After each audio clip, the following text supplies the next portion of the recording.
Hey everyone, it's Desiree, and I am here with another project featuring Anthony's Paper Craft stamp sets, and this one is called simply Tile 1. There are many beautiful tiles in this type of design, basically the tiles. They are a great size and completely versatile. So for here, I was still in the ink smooshing mood. Again, you can take an image and take it from simple technique up to a very detailed technique. I am a fan of the ink smooshing. It's something that I do gravitate.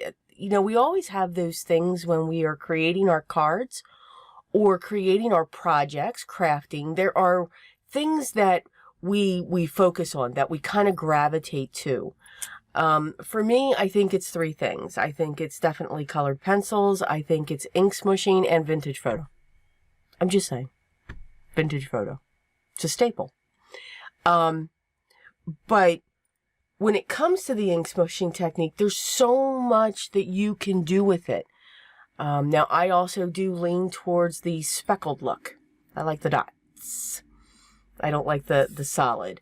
I mean, it's beautiful, but I think if I'm going to do that, I kind of then pull out the watercolor. So I'm a strange bird when I craft. So, okay, let's moving on. So I'm creating my panels. Now, the colors that I am using are tumbled glass for the base, for all of them. I want that light pale blue, can't speak, in the background.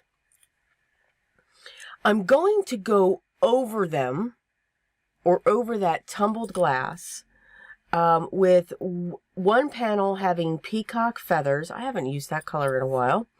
And the other one having evergreen bough. Two very different spectrums. Here's where I'm coming in with the evergreen. And you can see you just have a hint of that blue in the background. Now, remember, when you want to use more than one color, just make sure each layer is dried in between. And don't overwork it, because then the colors will mix. The oxides are water reactive. Here's that beautiful peacock feathers. Very bold. Very bold. But you get two different looks, even though the tumbled glass is sitting in the background. So as long as your layers are completely dry in between, you have a good shot of just layering those colors. Now, oxides are ones to do that. I am pulling out the black soot. No, I'm not going around the edge. It's okay. I did add a little bit of water, and now I'm going to pull down some of my white Dr. P.H. Martin's. It's non-bleed watercolor white. This is my go-to for this. You can use white acrylic paint. You can use white gesso, whatever it is you would like to use.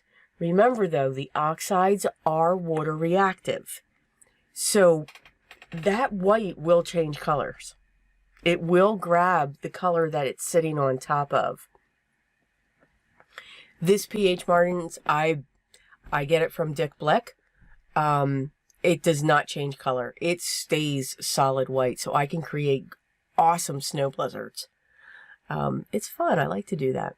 Okay, back to the card. I'm rambling there, but I always gab. Gotta gab. Where am I? Okay, so I'm pulling off the tile stamp, which is what I'm doing off camera there. It's very on there very strongly. So what I want to do now is do some embossing, and I'm going to do some heat embossing. So what I'm going to grab is my silver and my gold embossing powder from Recollections. Now, as you can see, no, I am moving. I was just looking off to the side there, getting something. Well, actually clearing the path for something, because if you all only saw outside of this filming area, You would be amazed. You would be absolutely amazed. I did use my anti-static pouch. I'm going to use my clear ink by Simon Says, and I'm going to stamp this image. Now, when I put the image down, I did want to make sure that it was in an area where it was going to have a certain look when it came to the ink smushing. Because again, I mean, that can change the look of your card. Very much so. So it's something to always look at when it comes to the positioning. So now that I have the silver, now I chose the silver for the peacock feathers and tumbled. I'm going to use the gold for the evergreen bough and tumbled glass when it comes to the embossing powder. I will stamp this just a couple times. The paper that I used for my ink smushing is Bristol. Now, I get this question a lot. I usually, most of the time I'll just say Bristol, but somebody will ask, is there a difference between the smooth and the vellum? I'm sure there is, for something. What I can tell you, I use my Bristol for ink smushing, for oxide blending backgrounds. If I'm going to use a lot of water for my backgrounds, I also use it for color pencils, but that doesn't matter. I also will use it for my brush markers, my watercolor brush markers. I don't see the difference. Mainly I have the vellum because I just purchased the wrong thing. I didn't purchase the smooth. I don't see the difference. So I'm going to say no. And I have both. I have the smooth and the vellum. To me, there's no difference. So if any of you have asked that question before, no, there is no difference. Have fun with it. At least for me. Again, everybody works differently. Everyone has a different touch, a different feel for something. But for me, I'm good.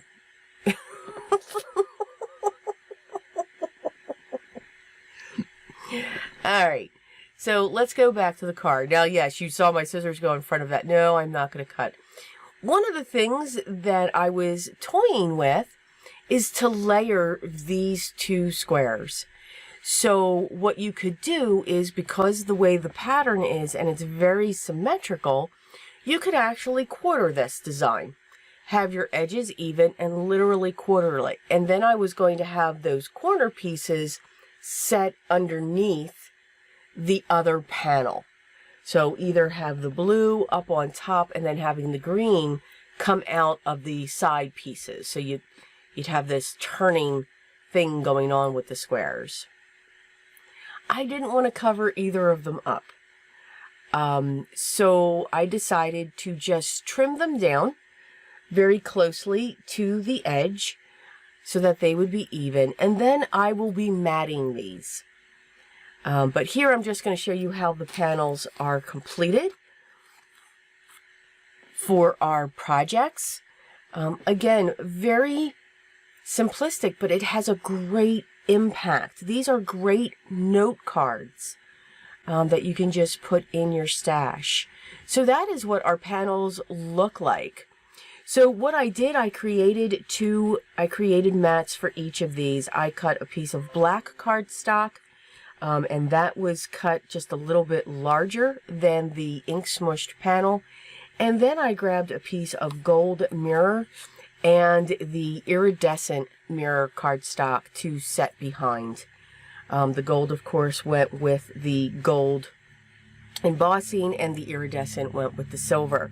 But I did switch the gems. I put the silver gems with the gold embossing and green, and I put the gold gems with the silver and blue panel. So again, you can cross those metallics. All the metallics look great together. So I do hope you enjoyed all the projects that I put together for Anthony's paper craft. I was so honored when he reached out. They are wonderful stamps. I know many of you have gone to the shop, which I think is wonderful. And it just makes me smile. And you're giving just wonderful comments. And you are even finding some special items as well, which is great.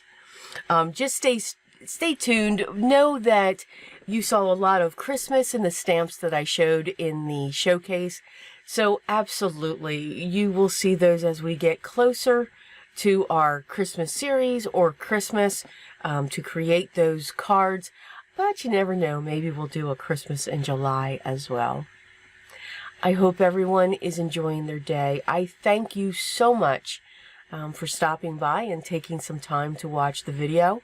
As always, the product, or I'm just going to link to his shop. I want you to enjoy, to browse his shop to see everything that is available and that he has. If you have any questions, make sure you leave those down below, and I will make sure I get back to you as soon as I can. Enjoy, smile, and laugh just a little bit. But remember what's most important for me. Always be creative. Take care, guys. Till next time.